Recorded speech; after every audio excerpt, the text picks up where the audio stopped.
আসসালামু আলাইকুম। আজকের বিষয় ব্যষ্টিগত নদীর প্রথম পত্র। পঠিত বিষয় দীর্ঘকালীন কর্করস রেখাকে এনভেলপ রেখা বলা হয় কেন?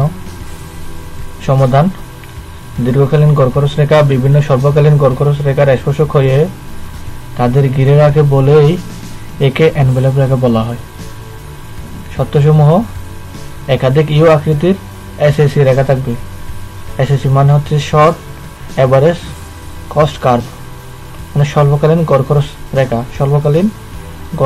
রেখা। 2. তাদের নিচ দিয়ে স্পর্শক হয়ে একটি মসৃণ ইউ আকৃতির রেখা যাবে, সেটি হবে long run average cost curve বা এলএসি রেখা, এক কথায় কাঙ্ক্ষিত এনভেলপ রেখা। চিত্রের মাধ্যমে ব্যাখ্যা। চিত্রে আমরা দেখতে পাচ্ছি একাধিক এসএসি রেখা, ইউ আকৃতির এসএসসি রেখা রয়েছে। চিত্রে ভূমি অক্ষে উৎপাদনের পরিমাণ এবং লম্ব অক্ষে খরচ নির্দেশিত। এখানে দেখতে পাচ্ছি এসএসসি রেখা এলএসি রেখাকে কি করে স্পর্শক হয়ে উপরের দিকে ইউ আকৃতি ধারণ করে। ঠিক আছে, এলএসি রেখা ইউ আকৃতির এলএসি রেখা স্পর্শক হয়ে উপরের দিকে ইউ আকৃতি ধারণ করে, এটি হচ্ছে যে কাঙ্ক্ষিত এনভেলপ রেখা।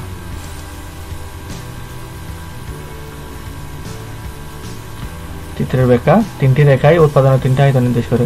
তিনটি রেখায় উৎপাদনের তিনটি আয়তন নির্দেশ করে। তিনটি রেখার স্পর্শক বিন্দু এ বি সি এর মাধ্যমে দীর্ঘকালীন কর্করস রেখা পাওয়া যায়। অন্যদিকে রেখাসমূহকে রেখা নিজের মধ্যে আঁকড়ে রাখে বা ঘিরে রাখে বিদায় একে আচ্ছাদন রেখা বা এনভেলপ রেখা বলা হয়। আপনাদের সুবিধার্থে চিত্রটি আমি অঙ্কন করে দেখাচ্ছি। চিত্রে ভূমি অক্ষে উৎপাদনের পরিমাণ ও লম্ব অক্ষে খরচ নির্দেশিত। ভূমি অক্ষে উৎপাদনের পরিমাণ ও লম্ব অক্ষে খরচ নির্দেশিত।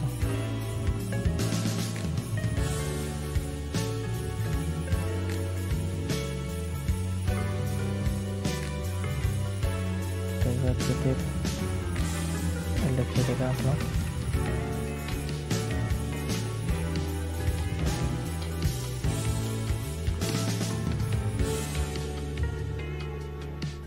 আকৃতির এসএসসি রেখা।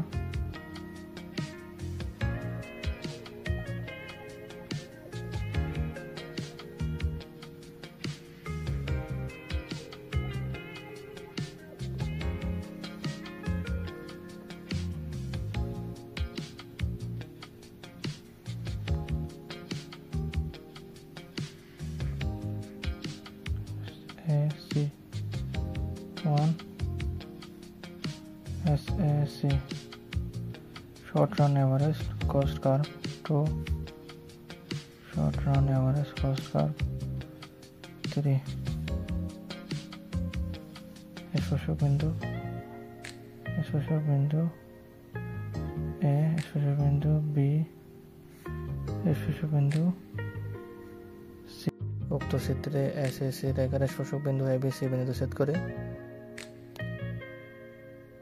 এসএসসি রেখার স্পর্শক দ্বয় এলএসি রেখা তৈরি করে।